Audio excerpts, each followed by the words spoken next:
जय हिंद दोस्तों। आप सभी का अपना यूट्यूब चैनल गौतम जी के जीएस एकेडमी में स्वागत है। जैसा कि दोस्तों हम प्रतिदिन 100 क्वेश्चन का टेस्ट देखते हैं जो कि ज्ञान बिंदु जीएस से किया जा रहा है। उसी संस्था का दोस्तों हम आज टेस्ट नंबर 95 लेकर आए हैं और यह टेस्ट आपका 10/12/2024 को हुआ है। यदि टेस्ट है 95 से पहले आपने देखे हैं तो हमारा यूट्यूब चैनल पर प्लेलिस्ट बनाकर डाल दिया गया है, वहाँ से भी आप लोग देख सकते हैं। दोस्तों रहा देखिए, बहुत सारे लोग का मैसेज रहता है कि पीडीएफ कहाँ मिलेगा। तो दोस्तों देखिए, मैं आपको पीडीएफ के लिए बता देता हूँ, ध्यान देना है पीडीएफ के लिए। देखिए दोस्तों, डिस्क्रिप्शन में टेलीग्राम का लिंक दिया गया है, उस लिंक के माध्यम से आप टेलीग्राम में ज्वाइन हो जाइए और वहाँ पे आपका पीडीएफ इसका मिल जाएगा। तो चलिए बिना देर के हम लोग क्वेश्चन पर बढ़ते हैं। क्वेश्चन नंबर पहला, देश का पहला संविधान गार्डन कहाँ बनाया गया है? बताइए दोस्तों, देश का पहला संविधान गार्डन कहाँ बनाया गया है? तो पुणे में, याद रखना है दोस्तों, महाराष्ट्र में स्थित पुणे है, पुणे में बनाया गया है। नेक्स्ट है कि किस गैस को फायर डैम्प भी कहा जाता है? तो फायर डैम्प कहा जाता है आपका मीथेन गैस को, मीथेन गैस को फायर डैम्प है। क्वेश्चन नंबर आपका 3 हो रहा है कि अंग्रेजों ने भारत में रेलवे किस उद्देश्य से शुरू किया था? तो अंग्रेजों के द्वारा जो भारत में रेलवे शुरू किया गया था वह दोस्तों इस उद्देश्य से कि ब्रिटिश वाणिज्य और प्रशासनिक नियंत्रण की सुविधा के लिए, यानी कि ऑप्शन यहाँ पे आपका बी राइट हो जाएगा। क्वेश्चन नंबर दोस्तों 4 कि विशेष राज्य का दर्जा किस फार्मूला के आधार पर दिया गया है? देखिए दोस्तों, विशेष राज्य का जो दर्जा दिया जाता है वो आपका दोस्तों गॉडगिल फार्मूला के अनुसार, गॉडगिल फार्मूला, यानी कि ऑप्शन नंबर आपका डी यहाँ पे राइट हो जाएगा। क्वेश्चन नंबर 5 हो रहा है कि इनमें से कौन भारत की एकमात्र हाइपरसोनिक क्रूज मिसाइल है? तो हाइपरसोनिक क्रूज मिसाइल जो है दोस्तों भारत का आपका ब्रह्मोस 2 याद रखिएगा, ये आपका एक हाइपरसोनिक मिसाइल है। नेक्स्ट है कि किस देश को 2026 तक अंतर्राष्ट्रीय सौर गठबंधन का अध्यक्ष चुना गया है? तो यहाँ पे आपका ऑप्शन ए राइट हो जाएगा, भारत को दोस्तों 2026 तक। देखिए दोस्तों, क्वेश्चन नंबर 7 है कि भारत सरकार के आगामी लक्ष्यों के संबंध में मिलान करना है, जिसमें ध्यान देना है कि भारत को टीबी मुक्त बनाना है। तो भारत को टीबी मुक्त बनाने का दोस्तों लक्ष्य जो लक्ष्य रखा गया है, तो यह लक्ष्य दोस्तों 2025 तक रखा गया है। फिर 500 गीगावाट और सौर ऊर्जा प्राप्त करने का लक्ष्य जो रखा गया है वह आपका 2030 तक रखा गया है, 2030 तक। फिर नेक्स्ट है कि चंद्रयान-4 लॉन्च करने का लक्ष्य यह दोस्तों आपका 2028 तक रखा गया है। नेक्स्ट फिर है कि हाइड्रोफ्लोरोकार्बन, यहाँ ध्यान देना है, हाइड्रोफ्लोरोकार्बन हो जाएगा। ठीक है दोस्तों, क्लोरो होता है, फ्लोरो नहीं होता है। हाइड्रोफ्लोरोकार्बन हो गया है दोस्तों, क्या उपयोग 80% तक सीमित करने का लक्ष्य है, ये आपको 2047 तक रखा गया है, याद रखिएगा। तो यहाँ पे आंसर हो जाएगा आपका 2 4 3 5। तो 2 4 3 5 देखिए ऑप्शन नंबर दोस्तों आपका बी में दिया गया है, 2 3 4 5। चलिए नेक्स्ट क्वेश्चन है, क्वेश्चन नंबर आपका 8 बोला कि हाल ही में विदेश मंत्री एस जयशंकर ने किस देश में भारत के पहले विदेशी जन औषधि केंद्र का उद्घाटन किए हैं? क्या दोस्तों याद रखना है, मॉरिशस में ऑप्शन नंबर सी आपका राइट हो जाएगा। तो आपका 9 का रहा कि अगस्त 2024 में जारी विश्व की 500 सबसे बड़ी कंपनियों की सूची फॉर्च्यून ग्लोबल 500 से संबंधित निम्न कथनों पर विचार करना है। इसमें पहला कथन है कि इस सूची में अमेजन को दोस्तों शीर्ष स्थान प्राप्त हुआ है। नहीं, गलत है दोस्तों, अमेजन को शीर्ष स्थान प्राप्त नहीं हुआ है। नेक्स्ट है कि इस वर्ष इसमें 9 भारतीय कंपनियां शामिल है। हाँ बिल्कुल सही दोस्तों, 9 भारतीय कंपनी शामिल है, यानी कि ऑप्शन नंबर बी आपका राइट हो जाएगा, केवल दूसरा कथन जो कि आपका सही है। नेक्स्ट है कि ग्रीन चैनल 2.0 की शुरुआत बिहार के किस जिले से स्वास्थ्य संस्थानों में गुणवत्तापूर्ण औषधियों की समुचित मात्रा के उपलब्धता सुनिश्चित करने के लिए होगी? तो यह दोस्तों याद रखना आपको सुपौल और मधेपुरा हो जाएगा, सुपौल और मधेपुरा जिला में। नेक्स्ट है क्वेश्चन नंबर 11 कि बिहार में भगवान शिव को 167 फीट ऊंची प्रतिमा कहाँ बनाई गई है? यह दोस्तों याद रखना है हाजीपुर के सरसाई सरोवर में, हाजीपुर के सरसाई सरोवर आपका राइट आंसर हो जाएगा, क्योंकि बिहार में दोस्तों यहाँ पे भगवान शिव की 167 फीट ऊंची प्रतिमा बनाई गई है। नेक्स्ट क्वेश्चन है, क्वेश्चन नंबर आपका दोस्तों 12 निम्न कथनों पर विचार कीजिए। इसमें पहला कथन दे रहा है कि 26 जून 2024 को भाजपा सांसद ओम बिरला लगातार दूसरी बार लोकसभा के अध्यक्ष निर्वाचित हुए हैं, जो कि दोस्तों पहला कथन आपका बिल्कुल राइट है। याद रखना है 26 जून 2024 को ही भाजपा सांसद ओम बिरला को लगातार दूसरी बार लोकसभा के अध्यक्ष निर्वाचित किया गया है। नेक्स्ट है कि वह राजस्थान के अजमेर से लोकसभा सदस्य थे। नहीं दोस्तों, गलत है, यानी कि पहला कथन आपका सही है, तो ऑप्शन नंबर ए हो जाएगा, केवल एक है। नेक्स्ट है कि किस भारतीय टेबल टेनिस खिलाड़ी ने WTT फीडर कराकस 2024 में पुरुष एकल का खिताब जीता है? तो यह दोस्तों याद रखना है हरमीत देसाई के द्वारा, हरमीत देसाई आपका राइट हो जाएगा। नेक्स्ट है कि किस मंत्रालय ने नई दिल्ली में डिजिटल जीवन प्रमाण पत्र अभियान 3.0 का शुभारंभ किया है? तो या दोस्तों याद रखना आपको, क्रमिक लोक शिकायत और पेंशन मंत्रालय के द्वारा, क्रमिक लोक शिकायत और पेंशन मंत्रालय के द्वारा। नेक्स्ट है कि डूमा बोको किस देश की राष्ट्रपति चुना गया है? तो जो डूमा बोको है दोस्तों, वो आपको बोत्सवाना की राष्ट्रपति चुने गए हैं, बोत्सवाना को। नेक्स्ट पाते हैं, क्वेश्चन आपका 16 हो जाएगा कि संविधान के किस भाग में अस्थायी संक्रमणकालीन और विशेष उपबंध का प्रावधान है? क्या दोस्तों भाग पूछेगा तो भाग आपका 21 में हो जाएगा, याद रखिएगा, भाग आपका 21 में अस्थायी संक्रमणकालीन और विशेष उपबंध का प्रावधान दिया गया है। नेक्स्ट है दोस्तों, मिलान करना है, देख रहे हैं दोस्तों को मिलान करना है, तो इसको हम लोग यहाँ पे मिलान कर लेते हैं। बोल रहा है यहाँ पे कि 8वीं अनुसूची, तो बताइए दोस्तों 8वीं अनुसूची किससे संबंधित है? तो राष्ट्रीय भाषाओं से दोस्तों ध्यान रखना है, 8वीं अनुसूची राष्ट्रीय भाषा से है। 9वीं अनुसूची दोस्तों, तो 9वीं जो अनुसूची हो जाएगा ये आपका इस अधिनियम में सम्मिलित अधिकार क्षेत्र के बाहर हो जाने की आपका एक हो जाएगा, जो कि भूमि सुधार से संबंधित है आपका 9वीं अनुसूची। 10वीं अनुसूची आपका दल बदल से हो जाएगा। फिर दोस्तों 11वीं अनुसूची जो कि आपको पंचायती राज व्यवस्था के प्रावधान से है, तो ऑप्शन 3 हो जाएगा, 3, 1, 2, 4। चलिए नेक्स्ट क्वेश्चन पाते हैं, क्वेश्चन नंबर आपका 18। क्वेश्चन दोस्तों 18 कह रहा है कि भारत के संविधान के अनुच्छेद 3 के अनुसार संसद के विधि के द्वारा, तो संसद के विधि के द्वारा दोस्तों आर्टिकल 3 के बारे में कह रहा है कि कौन सा कथन यहाँ पे आपका सही है? तो देखिए जो दूसरा कथन है कि किसी भी राज्य की सीमाओं में परिवर्तन कर सकेंगे, अनुच्छेद 3 के अनुसार, सही बात है। और नेक्स्ट है दोस्तों कि किसी भी राज्य का क्षेत्रफल भी बढ़ा सकते हैं अनुच्छेद 3 के साथ, यानी कि ऑप्शन सी हो जाएगा, 2 और 3 दोनों आपका सही है। नेक्स्ट बात है क्वेश्चन नंबर आपका दोस्तों 19। क्वेश्चन 19 कर रहा है कि भारतीय संविधान का कौन सा अनुच्छेद भारत की विदेश नीति से संबंधित है? तो भारत का दोस्तों विदेश नीति से जो आपका अनुच्छेद संबंधित है वो अनुच्छेद 51, अनुच्छेद 51 है, याद रखिएगा। नेक्स्ट है कि मूल संविधान में राज्यों को 4 अलग अलग प्रवर्गों को समाप्त करने के लिए किसकी अध्यक्षता में राज्य पुनर्गठन आयोग का गठन किया गया था? तो याद दोस्तों याद रखना है, आपका राइट आंसर हो जाएगा यहाँ पे 20 का ऑप्शन है, फजल अली आयोग, फजल अली आयोग, याद रखिएगा।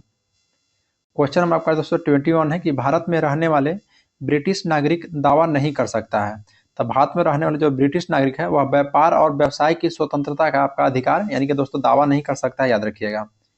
और दोस्तों यहाँ पे याद रखना है जो भारत में और विदेश के लिए जो आर्टिकल है दोस्तों केवल भारतीय के लिए लागू है। आर्टिकल मूल अधिकार में 15, 16 और आर्टिकल 19, फिर आर्टिकल 29 और 30 है, यह केवल भारतीयों के लिए लागू होता है, न कि विदेशों के लिए। नेक्स्ट है कि भारतीय संविधान के भाग 3 में कुल कितने अनुच्छेद में मूल अधिकार का वर्णन मिलता है? तो मूल अधिकार का वर्णन मिलता है दोस्तों 24 अनुच्छेद में, ध्यान देना कितना अनुच्छेद में, तो कुल 24 अनुच्छेद में हो जाएगा, option number D. Question number दोस्तों 23 बोल रहा है कि 1995 में पारित अस्पृश्यता अपराध अधिनियम को वर्तमान में किस नाम से जाना जाता है? तो दोस्तों याद रखना किस नाम से, तो सिविल अधिकार संरक्षण नियम, सिविल अधिकार संरक्षण नियम, जो कि अस्पृश्यता अपराध अधिनियम का नया नाम है, जो कि 1995 में पारित हुआ था दोस्तों। क्वेश्चन नंबर आपका यहाँ पे 24 है कि सदन में राष्ट्रपति के विरुद्ध महाभियोग प्रस्ताव पास करने के लिए कितने सदस्यों का समर्थन चाहिए? तो पास करने के लिए दोस्तों कम से कम कितने सदस्यों का समर्थन चाहिए? तो याद रखिएगा सदन के कुल सदस्यों में से कम 2/3 सदस्य, कम से कम दोस्तों 2/3 सदस्य होना चाहिए।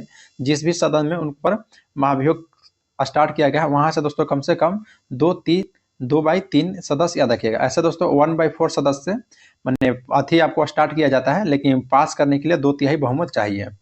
नेक्स्ट है कि प्रधानमंत्री पद से पद त्याग करने वाले प्रथम व्यक्ति कौन थे? तो प्रधानमंत्री पद से दोस्तों मोरारजी देसाई के द्वारा, जो कि प्रथम व्यक्ति ऐसे हुए जो कि पद अपना त्याग दिए थे। नेक्स्ट है कि क्या किसी राज्य में विधान परिषद के सृजन अथवा उत्पादन के लिए संवैधानिक संशोधन की आवश्यकता होता है? तो यहाँ पे आपका राइट आंसर दोस्तों नहीं। देखिए किसी भी राज्य में विधान परिषद के सृजन अथवा उत्पादन के लिए संवैधानिक संशोधन की आवश्यकता नहीं होती है, याद रखिएगा, यानी कि ऑप्शन यहाँ पे आपका बी राइट हो जाएगा। नेक्स्ट है क्वेश्चन नंबर दोस्तों आपका 27। क्वेश्चन 27 कह रहा है कि जब पृथ्वी चंद्रमा और सूर्य के बीच आती है तो सूर्य ग्रहण लगता है। दूसरा कथन है कि जब चंद्रमा सूर्य और पृथ्वी के बीच आ जाता है तो अब सूर्य ग्रहण लगता है। अच्छा, सूर्य ग्रहण के बारे में बताना दोस्तों कि कौन सा कथन आपका सही है। सही है कि जब चंद्रमा सूर्य और पृथ्वी के बीच में आता है तो दोस्तों सूर्य ग्रहण लगता है, याद रखना कौन बीच में आ रहा है, तो चंद्रमा। नेक्स्ट पाते हैं कि वह अमावस्या के दिन होता है, नहीं अमावस्या के दिन दोस्तों नहीं, बल्कि वह पूर्णिमा के दिन दोस्तों सूर्य ग्रहण लगता है। तो यहाँ पे दोस्तों आपका 4 कथन चौथा सही है। एक में दोस्तों आपके यहाँ पे कौन कौन सा सही है, फिर से एक बार देखते हैं। पे दोस्तों जो हम पूर्णिमा बताएं, पूर्णिमा के दिन दोस्तों आपका चंद्र ग्रहण लगता है, न कि सूर्य ग्रहण। सूर्य ग्रहण दोस्तों अमावस्या के दिन ही लगता है। तो यहाँ पे ऑप्शन 2 हो जाएगा, ऑप्शन नंबर सी हो जाएगा। दूसरा और तीसरा जो कथन था आपका सत्य था। याद रखना है, अमावस्या के दिन सूर्य ग्रहण लगता है और पूर्णिमा के दिन चंद्र ग्रहण लगता है। नेक्स्ट है कि सियाल, सीमा तथा निफे के रूप में भूगर्भ का विभाजन किसके द्वारा किया गया था? तो याद रखना है दोस्तों, ये आपको सुएज के द्वारा सियाल, सीमा और निफे का विभाजन किया गया था। नेक्स्ट है कि निम्नलिखित में कौन सा सुमेलित आपका नहीं है? तो 29 का दोस्तों पहला है बलुआ पत्थर, जो कि कॉन्ग्लोमरेट, यही गलत है दोस्तों, यानी कि ऑप्शन नंबर हो जाएगा, जो कि सुमेलित नहीं है। बाकी याद रखना है, चूना पत्थर आपका संगमरमर हो जाएगा, ग्रेनाइट, नीस और गैब्रो सर्पेटाइन। नेक्स्ट है कि समान भूकंपीय तीव्रता अथवा समान बर्बादी वाले स्थान को मिलाने वाली रेखा को क्या कहते हैं? तो समान भूकंपीय तीव्रता यहाँ पे बोला दोस्तों, यहाँ पे ऑप्शन ए राइट हो जाएगा कि समभूकंपीय रेखा कहते हैं। नेक्स्ट आते हैं कि निम्न में से कौन सुमेलित नहीं है? तो इसमें कौन सा सुमेलित नहीं दोस्तों, देख लेते हैं। देखिए, शांत ज्वालामुखी, जो कि हाँ देखिए देवमुंद जो है दोस्तों यह शांत ज्वालामुखी है, और भारत का शांत ज्वालामुखी कौन है? तो नारकोंडम। नेक्स्ट है कि जागृत ज्वालामुखी, जो कि अस्ट्रामवेली है, बिल्कुल सही है। और भारत का दोस्तों आपका जागृत ज्वालामुखी की बात की जाए तो दोस्तों आपका कौन सा हो जाएगा बताइए? क्योंकि भारत में दोस्तों 2 ही ज्वालामुखी है, दोनों आपको अंडमान निकोबार में अवस्थित है। यहाँ पे आपको बताना है कि भारत के जागृत ज्वालामुखी कौन सा है। बाकी है प्रसुप्त ज्वालामुखी, जो कि क्राकाटोवा है, बिल्कुल सही है दोस्तों। निष्क्रिय ज्वालामुखी एटना, नहीं दोस्तों, निष्क्रिय ज्वालामुखी नहीं है, यानी कि ऑप्शन नंबर डी हो जाएगा, जो कि यह सुमेलित नहीं है। नेक्स्ट है कि तुर्की में अनातोलिया का पठार किन पर्वत श्रेणी के मध्य स्थित है? क्या दोस्तों, पेंटिक तथा टॉरेस के मध्य में स्थित है तुर्की में अनातोलिया का पठार, याद रखिएगा। नेक्स्ट पाते हैं क्वेश्चन नंबर दोस्तों यहाँ पे 33 कि निम्नलिखित में कौन सा कथन असत्य है? मतलब दोस्तों कौन सा कथन यहाँ पे आपका गलत है? इसमें पहला कथन है कि देशांतर रेखाओं की कुल संख्या 180 है, यही गलत हो जाएगा दोस्तों। देशांतर रेखाओं की संख्या जो कुल 80 दे रहा है, ये आपका कथन बिल्कुल गलत है, याद रखिएगा। बल्कि दोस्तों अक्षांश रेखाओं की कुल संख्या पूछेगा दोस्तों, तो आपको ऐसे 179 आ जाता है, और देशांतर रेखा का दोस्तों कुल आपका 360 आ जाता है, याद रखिएगा। चलिए नेक्स्ट क्वेश्चन पर आते हैं दोस्तों। बाकी इसमें तो सभी कथन आपका सत्य होगा, क्योंकि देख लेते हैं एक बार। ऐसे ऑप्शन इसका ए हो जाएगा, जो कि गलत है, कि किसी भी स्थान की ग्रीनविच रेखा से कोणीय दूरी का के उस स्थान को देशांतर कहा जाता है, बिल्कुल सही बात है। और देशांतर रेखाओं के बीच की दूरी विषुवत रेखा पर अधिकतम एवं ध्रुव पर दोस्तों शून्य होता है, ये भी सही है। विषुवत रेखा पर देशांतर रेखाओं के बीच की दूरी 111.3 किलोमीटर है, ये भी आपका दोस्तों सही है। नेक्स्ट है क्वेश्चन नंबर 34 कि पछुआ हवाएं वो हवाएं हैं जो बहती हैं। तब पछुआ हवाएं में दोस्तों वो हवाएं हैं जो कि भूमध्य रेखा के 30 डिग्री से लेकर 60 डिग्री उत्तरी दक्षिणी अक्षांश रेखाओं के मध्य बहती है। उत्तरी दक्षिणी रेखाओं के दोस्तों मध्य कितना? तो 30 डिग्री से लेकर 60 डिग्री उत्तरी अक्षांश दोस्तों, उसी को पछुआ हवा कहते हैं। नेक्स्ट है दोस्तों निम्नलिखित में से गलत युग्म, यानी कि दोस्तों कौन सा सुमेलित आपका नहीं है? विवर्तनिक झील बताइए कहाँ में है? तो विवर्तनिक झील दोस्तों आपका बुलर झील हो जाएगा। हिमानी निर्मित झील दोस्तों लेनार, नहीं दोस्तों, लोनार झील जो को हिमानी निर्मित झील नहीं है, याद रखिएगा। बाकी लैगून झील में दोस्तों चिल्का झील आता है, और वायु निर्मित झील में आपका लूनकर्न सर हो जाएगा। नेक्स्ट पे आते हैं। फिर दोस्तों देखिए, सूची 1 को सूची 2 के साथ सम्मिलित करना है, और नीचे दिए गए कुटों का यहाँ पे आपको प्रयोग करना है। तो रुद्रप्रयाग, तो देखिए दोस्तों रुद्रप्रयाग जो है अलकनंदा और मंदाकिनी नदी के संगम को बोलते हैं दोस्तों। अलकनंदा और मंदाकिनी नदी के संगम को रुद्रप्रयाग बोलते हैं। विष्णु प्रयाग दोस्तों, तब विष्णु प्रयाग बताइए। विष्णु प्रयाग हो जाएगा धौला, हाँ, अलकनंदा और धौली गंगा, अलकनंदा और धौली गंगा का दोस्तों जो संगम है उसी को बोलते हैं हम लोग विष्णु प्रयाग। फिर कर्ण प्रयाग, तो कर्ण प्रयाग है दोस्तों अलकनंदा और पिंडार, अलकनंदा और पिंडार नदी को कर्ण प्रयाग बोलते हैं संगम को। और देव प्रयाग दोस्तों जो कि भागीरथी नदी और अलकनंदा नदी के संगम को, याद रखिएगा। देखिए दोस्तों यहाँ से क्वेश्चन अक्सर पूछा जाता है, इसलिए आपको याद रखना है चारों, रुद्रप्रयाग, विष्णु प्रयाग, कर्ण प्रयाग और देव प्रयाग। तो यहाँ पे ऑप्शन ए हो जाएगा 4, 2, 3, 1।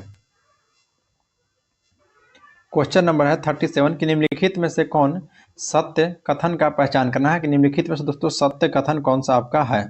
तो देखिए इसमें कि छत्तीसगढ़ बॉक्साइट का शीर्ष भंडार राज्य है। तो याद रखना है यहाँ पे दोस्तों आपको क्या, कि जो छत्तीसगढ़ है बॉक्साइट का, नहीं गलत है, लेकिन दोस्तों शीर्ष भंडार का राज्य नहीं है, नहीं गलत हो जाएगा। फिर उड़ीसा जो है बॉक्साइट का शीर्ष उत्पादक राज्य है, हाँ ये सही है दोस्तों, तो ऑप्शन बी हो जाएगा। सत्य कथन कौन सा है दोस्तों? तो ऑप्शन बी। नेक्स्ट एक निम्नलिखित में कौन सा नगर लूनी नदी के किनारे स्थित है? तो लूनी नदी के किनारे स्थित दोस्तों आपका अजमेर हो जाएगा, अजमेर याद रखिएगा। नेक्स्ट बात है क्वेश्चन नंबर 39 है कि निम्नलिखित में कौन सा युग्म सही सुमेलित नहीं है। एक तरफ हिमनद है और एक तरफ दोस्तों अवस्थिति उसका है, तो जिसमें सियाचिन हिमनद है। तो सियाचिन हिमनद बताइए दोस्तों नुब्रा घाटी में है? नहीं, यही गलत है दोस्तों। सियाचिन हिमनद दोस्तों नुब्रा घाटी में नहीं हो जाएगा। बाकी याद रखना है बियाफो हिमनद जो कि ब्राउलो घाटी में है, बारह सिगरी ग्लेशियर जो चुंदा घाटी में है, और सोना पानी हिमनद जो कि आपका गोरी गंगा में है, याद रखिएगा। नेक्स्ट क्वेश्चन पाते हैं, क्वेश्चन नंबर 40 कि सूची 1 को सूची 2 के साथ सुमिलित कीजिए और दिए गए कूट को दोस्तों सही उत्तर का चयन करना है। एक तरफ टीन उत्पादक राज्य है और एक तरफ दोस्तों इसका अवस्थिति है। तो देखिए सेलांगोर जो कि टीन उत्पादक क्षेत्र दोस्तों आपका मलेशिया में अवस्थित है, याद रखिएगा। बाकी टिंगहा टिंगहा टीन उत्पादक आपका ऑस्ट्रेलिया में हो जाएगा। यूनान टीन उत्पादक क्षेत्र जो कि चीन में हो जाएगा, और बिलीटन दोस्तों आपका इंडोनेशिया में हो जाएगा। तो 1 2 3 4 8 आपका राइट है, यानी कि ऑप्शन नंबर ए हो जाएगा। क्वेश्चन नंबर 41 की निम्नलिखित में से कौन सुमेलित नहीं है? तो कौन सा इसमें दोस्तों सुमेलित नहीं है? तो जिसमें पहला है कि लैपिज जो कि दोस्तों कास्ट स्थलाकृति को लैपिज बोलते हैं। जीवजेन जो कि दोस्तों मरुस्थल स्थलाकृति है, भी सही है। लटकती घाटी दोस्तों जो कि हिमनीकृत स्थलाकृति है, भी सही है। या डांग जो कि ज्वालामुखी स्थलाकृति नहीं, यह गलत है दोस्तों, यानी कि ऑप्शन डी हो जाएगा, आपका सुमेलित नहीं है। नेक्स्ट है कि पृथ्वी और चंद्रमा सूर्य से लगभग समान दूरी पर फिर भी औसतन पृथ्वी चंद्रमा की अपेक्षा अधिक गर्म है, इसका कारण क्या है? तो देखिए दोस्तों इसका कारण है कि चंद्रमा पर वायुमंडल नहीं के बराबर है, इसलिए। चलिए नेक्स्ट क्वेश्चन पाते हैं, क्वेश्चन नंबर 43 कि बिहार के किस कृषि जलवायु क्षेत्र में सबसे अधिक जिले हैं? तो सबसे अधिक जिला दोस्तों उत्तर पश्चिम हो जाएगा, उत्तर पश्चिम में सबसे अधिक जिला है। नेक्स्ट है कि बिहार में एसपीयूआर परियोजना का संबंध है। तो बिहार में एसपीओ परियोजना दोस्तों आपका नगर निगम वित्त से है, नगर निगम वित्त से। नेक्स्ट है कि बिहार में सतत विकास के लिए राज्य सरकार के द्वारा 7 निश्चय योजना अभियान प्रारंभ किया गया था। क्या दोस्तों बताइए? तो ये आपका 2015 में प्रारंभ किया गया था, यहाँ पे ऑप्शन नंबर सी हो जाएगा 2015 में।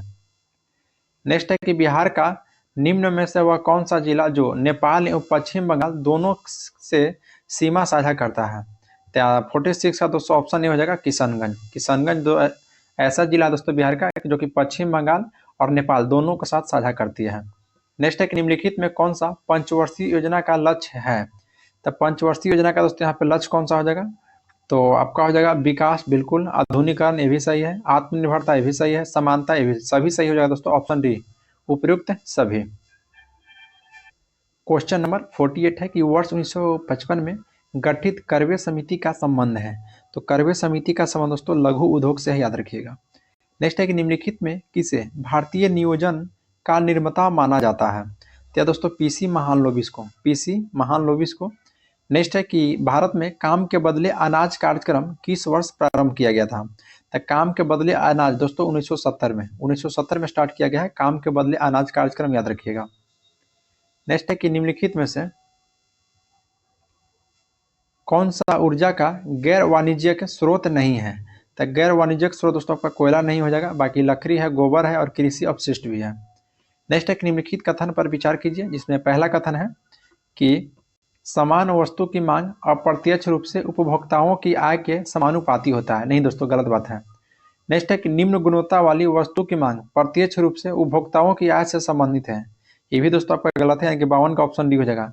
न तो पहला सही है और न ही दोस्तों आपका दूसरा सही है। नेक्स्ट है कि क्वेश्चन नंबर ध्यान देना 53 है कि निम्नलिखित में किसे आधुनिक अर्थशास्त्र का जनक माना जाता है? तो आधुनिक अर्थशास्त्र का जनक आपको एडम स्मिथ को माना जाता है। नेक्स्ट है कि निम्नलिखित में से कौन सा हिंदी साप्ताहिक समाचार पत्र 1940 में बिहार में हुए कृषि और किसान आंदोलन के मुख्य पत्र था? तो आपका डी हो जाएगा दोस्तों हुंकार। हुंकार याद रखिएगा कौन सा, तो हुंकार समाचार पत्र था। नेक्स्ट है कि निम्नलिखित में कौन बांकीपुर 1912 में कांग्रेस अधिवेशन का अध्यक्ष थे? तो बांकीपुर दोस्तों जो 1912 में जो हुआ था इसका अध्यक्ष कौन थे? तो आर.एस. दोस्तों माधोलकर थे, आर.एन. माधोलकर थे, याद रखिएगा। यानी कि ऑप्शन नंबर बी हो जाएगा 55 का, जो कि दोस्तों गया में हुआ है। 1912 में कांग्रेस का अधिवेशन गया में हुआ है दोस्तों, बांकीपुर में। अच्छा हाँ सही है, पटना के बांकीपुर में है, और जो 1922 में था वो आपका दोस्तों गया में हुआ था। चलिए नेक्स्ट है कि भारतीय हस्तलिपि के संदर्भ में गुजरात में पटोला क्या है? तो गुजरात में जो पटोला है दोस्तों यह साड़ी का एक आपका प्रकार है, याद रखिएगा। नेक्स्ट है कि निम्नलिखित में से किसे गुप्त शासक ने सिलोन के राजा मेघवर्मन को बोध गया में मठ बनवाने की अनुमति दिया था? क्या दोस्तों चंद्रगुप्त प्रथम दिया था।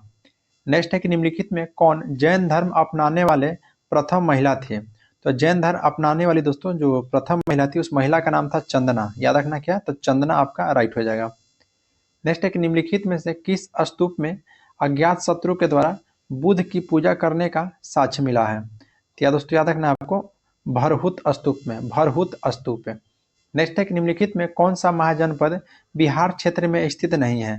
तो यह दोस्तों आपका अवंती महाजनपद हो जाएगा, अवंती महाजनपद।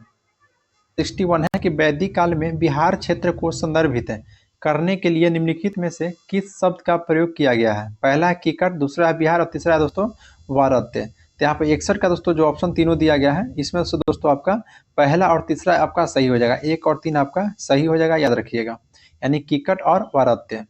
नेक्स्ट पाते हैं कि मानव शरीर में खून के शुद्धिकरण की प्रक्रिया क्या कहलाता है। तो खून के शुद्धिकरण की जो प्रक्रिया दोस्तों वो डायलिसिस प्रक्रिया कहलाता है, याद रखना है डायलिसिस।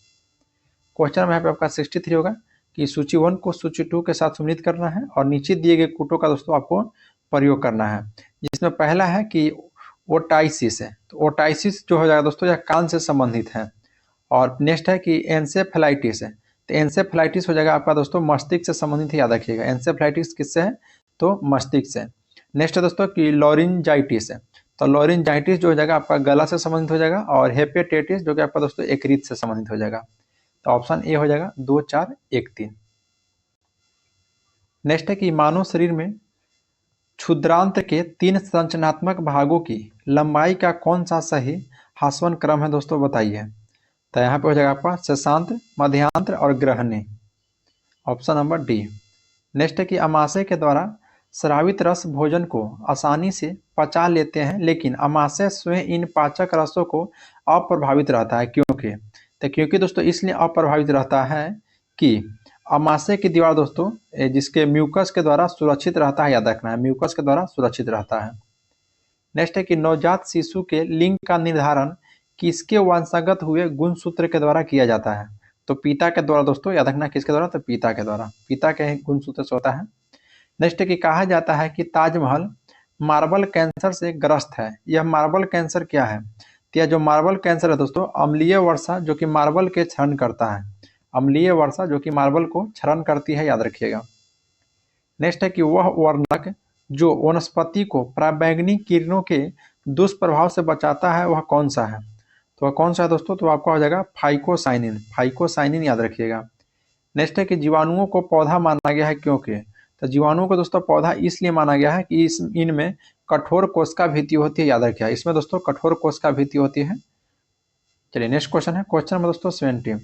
बोला कि खादानों में अधिकांश विस्फोट होते हैं। तो दोस्तों खदानों में जो अधिकांश विस्फोट होते हैं वह हवा के साथ मीथेन के मिश्रण से, हवा के साथ मीथेन के मिश्रण से, याद रखिएगा। 71 दे रहा है कि जब शुष्क पोटेशियम नाइट्रेट में सांद्र यानी कि सांद्र सल्फ्यूरिक अम्ल मिलाया जाता है तो भूरा धुआं निकलता है। इस धुआं क्या होता है, तो यह जो आपका धुआं होता है दोस्तों वो आपका NO2 का होता है, याद रखिएगा। नेक्स्ट है कि न्यूक्लियर रिएक्टर में प्रयोग किए जाने वाला विमंदक क्या है। तो आपका राइट आंसर हो जाएगा दोस्तों ग्रेफाइट, ग्रेफाइट, याद रखना है। नेक्स्ट है कि तीसरे और चौथे समूह के ऑक्साइड का सामान्य गुणधर्म क्या है। तो राइट आंसर हो जाएगा ऑप्शन नंबर दोस्तों सी, जो कि बेसिक और एसिडिक, बेसिक और एसिडिक, याद रखिएगा। नेक्स्ट बात है कि सल्फ्यूरिक अम्ल बनाने की संपर्क विधि में उत्प्रेरक के रूप में प्रयुक्त होता है। तो उत्प्रेरक के रूप में दोस्तों जो प्रयुक्त होता है वह प्लेटिनम चूर्ण होता है, याद रखना है प्लेटिनम चूर्ण। नेक्स्ट है कि डायनोमो में ऊर्जा परिवर्तन होता है। तो डायनोमो में दोस्तों जो ऊर्जा परिवर्तन होता है वह यांत्रिक ऊर्जा से विद्युत ऊर्जा में, यांत्रिक ऊर्जा से विद्युत ऊर्जा में, याद रखिएगा। नेक्स्ट क्वेश्चन पाते हैं, क्वेश्चन नंबर दोस्तों 76। बोला कि सुपर कंडक्टर ऐसे पदार्थ है। तो सुपर कंडक्टर दोस्तों जो कि विद्युत करंट के प्रवाह को न्यूनतम रोधिका देता है, याद रखिएगा। नेक्स्ट है कि जब एबोनाइट की छड़ को बिल्ली के खाल से रगड़ते तो एबोनाइट की अच्छा ध्यान देना, क्वेश्चन है कि जब एबोनाइट की छड़ को बिल्ली के खाल से रगड़ते हैं तो एबोनाइट की जो छड़ होता है दोस्तों वह ऋण आवेशित हो जाता है, याद रखिएगा। क्या होता है, तो ऋण आवेशित हो जाता है। नेक्स्ट पाते हैं कि जब एक कॉम्पैक्ट डिस्क सूर्य के प्रकाश में देखी जाती है तो इंद्रधनुष के समान रंग दिखाई देता है। तो इसकी व्याख्या की जा सकती है। तो इसकी व्याख्या दोस्तों अपवर्तन, विवर्तन एवं परागमन की परिघटना के आधार पर किया जाता है, याद रखिएगा, यानी कि ऑप्शन नंबर डी हो जाएगा। क्वेश्चन नंबर दोस्तों 79 है कि चंद्रमा पर धरातल से दूर विस्फोट सुनाई नहीं पड़ता है, तो क्यों नहीं पड़ता है दोस्तों? तो वायुमंडल की अनुपस्थिति के कारण, याद रखिएगा, वायुमंडल की अनुपस्थिति के कारण। नेक्स्ट है कि आंतरिक ऊर्जा की संकल्पना ऊष्मागतिकी के किस नियम से मिलती है? तो या दोस्तों प्रथम नियम से मिलता है, याद रखना, किस नियम से? तो प्रथम नियम से। क्वेश्चन नंबर 81 है कि ब्लॉटिंग पेपर द्वारा स्याही को सोखने में शामिल है, तो स्याही को सोखने में शामिल दोस्तों कोशिकीय अभिक्रिया परिघटना होता है, कोशिकीय अभिक्रिया परिघटना। नेक्स्ट है कि शेर शाह के द्वारा निर्मित सड़क व सराय अफगान साम्राज्य की धमनियां थे, क्या दोस्तों? के आर कानूनगो थी, याद रखिएगा। नेक्स्ट है कि कौन सा सुमेलित आपका नहीं है, जिसमें पहला है उबली भूमि, ध्यान देना है, क्या है? तो उबली भूमि, जो कि दोस्तों गांव के कुछ विशेष सेवाओं के बदले में दी जाने वाली कर मुक्त भूमि को बोला जाता था उबली भूमि। नेक्स्ट है कि कुटगी, जो कि पट्टे पर ली गई भूमि को बोला जाता था। नेक्स्ट है कि कूदी, जो कि कृषक मजदूर को बोला जाता था, ये भी सही है, यानी कि ऑप्शन डी आपका दोस्तों जो कि गलत हो जाएगा, ऑप्शन नंबर डी हो जाएगा 83 का, याद रखना, जो कि आपका गलत है। नेक्स्ट है कि किसने सल्तनत काल में प्रचलित डाक व्यवस्था का विस्तृत विवरण दिया था? क्या दोस्तों? इब्न तुता के द्वारा। नेक्स्ट है कि मध्यकालीन सूफियों में सबसे धनी सूफी कौन था? तो आपका दोस्तों शेख बहाउद्दीन जकारिया जो कि सबसे धनी सूफी था। नेक्स्ट है कि औरंगजेब के विरुद्ध हुए उत्तर भारत के विद्रोह का सही क्रम कौन सा है? तो उत्तर भारत में दोस्तों जो हुआ था, सबसे पहले जाट हुआ था, उसके बाद बुंदेला, फिर सतनामी और सिख, यानी कि ऑप्शन नंबर ए हो जाएगा। नेक्स्ट पाते हैं क्वेश्चन नंबर 87 कि बंगाल के किस नवाब ने 2 वर्षों के लिए सभी व्यापारियों के लिए समस्त व्यापारी करों एवं चुंगियों को खत्म कर एक बड़ा असाधारण कदम उठाया था? तो वह दोस्तों याद रखना आपको मीर कासिम। कौन था? मीर। क्वेश्चन नंबर दोस्तों 88 का है कि निम्नलिखित में कौन सा एक दिल्ली में नादिर शाह के सैन्य अभियान की सफलता के संभव कारण नहीं था? तो देखिए दोस्तों जो ऑप्शन डी दे रहा है कि आक्रमण, सेना द्वारा बेहतर सैन्य प्रौद्योगिकी का प्रयोग, यानी कि यही नहीं था, ऑप्शन आपका डी हो जाएगा। नेक्स्ट पाते हैं 89, सूची 1 को सूची 2 के साथ सम्मिलित करना है और नीचे दिए गए कूटों का दोस्तों यहाँ पे प्रयोग करना है। देखिए वाणिज्यिक चरण जो कि दोस्तों 1757 से 1813 तक था, यह दोस्तों एकाधिपत्य व्यापार व प्रत्यक्ष विनियोग का काल माना जाता था। नेक्स्ट है कि औद्योगिक चरण, जो कि आपको 1813 से 1860 के कार्यकाल को माना जाता है और इसमें दोस्तों मुक्त व्यापार काल के रूप में भी जाना जाता है। नेक्स्ट है कि वित्तीय पूंजीवाद, जो कि 1860 से लेकर 1947 तक, जिसमें दोस्तों ब्रिटिश पूंजीवाद निवेश का काल माना जाता है, यानी कि ऑप्शन ए हो जाएगा। 1, 2 और 3 तीनों कथन यहाँ पे सत्य है। क्वेश्चन नंबर दोस्तों 90 सुमिलित करना है, अकाल से संबंधित आयोग है और एक तो दोस्तों संबंधित गवर्नर जनरल है, तो जिसमें ध्यान देना है जो अस्ट्रेचिया आयोग 1880 में आया था, लॉर्ड लिटन के समय आया था, सही बात है। फिर आपका हो जाएगा लियाल आयोग, जो कि 1897 में लॉर्ड एल्गिन के समय में आया था, ये भी आपका सही है। फिर मैकडोनल्ड आयोग जो कि 1900 में आया था, लॉर्ड कर्जन के समय, ये भी सही है दोस्तों। वुड हेड आयोग जो कि लॉर्ड बेबल के समय आया था, ये भी सही है। वुड हेल आयोग दोस्तों 1943-44 में आया था, तो लॉर्ड बेबल हो जाएगा, यानी कि ऑप्शन नंबर ए हो जाएगा। 1, 2, 3, 4। नेक्स्ट पाते हैं जो कि ये भी सुमिलित करने के लिए दिया गया है, वायुनी आंदोलन जो कि 1839 में हुआ था और यह दोस्तों ढाका में हुआ था। कहाँ में हुआ था? तो ढाका में, जो कि इसका प्रमुख केंद्र था। फिर दार उल गुलूम जो कि 1867 में आंदोलन हुआ है, दार उल उलूम, याद रखना है, यह आपका देवबंद में, इसका प्रमुख केंद्र देवबंद था। फिर अहमदिया आंदोलन हुआ था 1889 और 90 में, जो कि इसका प्रमुख केंद्र दोस्तों फरीदकोट था, फरीदकोट है। फिर नदवा उल उलेमा आंदोलन 1984 से लेकर 95 तक चला था और इसका प्रमुख केंद्र दोस्तों आपका लखनऊ था। तो इस हिसाब से ऑप्शन ए हो जाएगा सही। 1, 2, 3, 4। क्वेश्चन नंबर दोस्तों 92 बोला कि भील सेवा मंडल जो कि 1922 की स्थापना किसने किया था? तो 1922 की स्थापना दोस्तों यह आपका अमृतलाल बिठल दास के द्वारा किया गया है, अमृतलाल बिठल दास। नेक्स्ट है कि निम्नलिखित में से किसने इंडियन नेशनल कांग्रेस की नरमदलीय राजनीति की व्यवस्थित आलोचना न्यू लैब्स फॉर ओल्ड शीर्षक लेखों की श्रृंखला में एक है? तो यहाँ पे ऑप्शन दोस्तों ये हो जाएगा अरविंद घोष। कौन हो जाएगा? तो अरविंद घोष। क्वेश्चन नंबर 94 है कि सरदार वल्लभ भाई पटेल को जाना जाता है? तो सरदार वल्लभ भाई पटेल को दोस्तों आपको राज्य के पुनर्गठन के लिए भी जाना जाता है और लौह पुरुष के रूप में भी जाना जाता है, देश बंधु के रूप में नहीं दोस्तों, यानी कि ऑप्शन नंबर ए हो जाएगा। 1 और 2 दोनों आपका सही है। नेक्स्ट है कि निम्नलिखित में कौन सा कथन पूना पैक्ट 1932 के संदर्भ में सही नहीं है। तो पूना पैक्ट 1932 के संदर्भ में दोस्तों जो पहला कथन है कि सरकारी नौकरी में दलितों को समुचित प्रतिनिधित्व नहीं, यही नहीं था दोस्तों, यानी कि ऑप्शन नंबर आपका ए हो जाएगा। बाकी याद रखना है प्रांतीय विधानमंडल में दलित वर्ग के लिए स्थानों का आरक्षण था। केंद्रीय विधानमंडल में दोस्तों दलित वर्गों के लिए इसमें हाँ केंद्रीय में भी था, क्योंकि दोस्तों 18% यहाँ पर था। बाकी संयुक्त निर्वाचन मंडल पति को स्वीकृति मानी गई थी, ये भी सही था। नेक्स्ट है कि आयरन शब्द किस खेल से संबंधित है। तो आपका दोस्तों गोल्फ खेल से है, आयरन जो है गोल्फ के खेल से है। नेक्स्ट है कि हिंद चीन पहुंचाने वाला प्रथम व्यापारी कौन था। हिंद चीन पहुंचने वाला दोस्तों प्रथम व्यापारी कौन था, तो आपका पुर्तगाली हो जाएगा। कौन था, तो पुर्तगाली याद रखिएगा। नेक्स्ट है कि 1780 और 1850 के दशक के बीच ब्रिटेन में उद्योग और अर्थव्यवस्था के परिवर्तन को कहा जाता है। तो उसको दोस्तों हम लोग पहली औद्योगिक क्रांति के रूप में जानते हैं, पहली औद्योगिक क्रांति के रूप में। चलिए दोस्तों क्वेश्चन नंबर 99 है कि स्टानले कप संबंधित है। तो स्टानले कप दोस्तों यह किससे संबंधित है, तो आईएस हॉकी से याद रखना है, आईएस हॉकी से।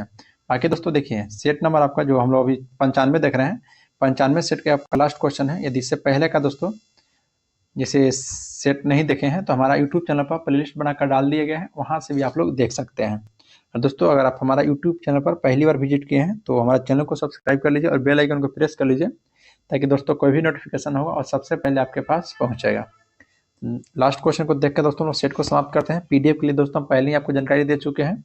चलिए क्वेश्चन दोस्तों 100 बोला है कि 19वीं शताब्दी में यूरोप में राष्ट्रवाद के विकास का क्या परिणाम हुआ था। तो राष्ट्रवाद विकास का दोस्तों जो परिणाम हुआ था वह याद रखना है राष्ट्रीय राज्यों की स्थापना, राष्ट्रीय राज्यों की स्थापना याद रखिएगा। चलिए दोस्तों तो आज के लिए इतना ही, मिलते हैं आपसे नेक्स्ट वीडियो में। जय हिंद दोस्तों।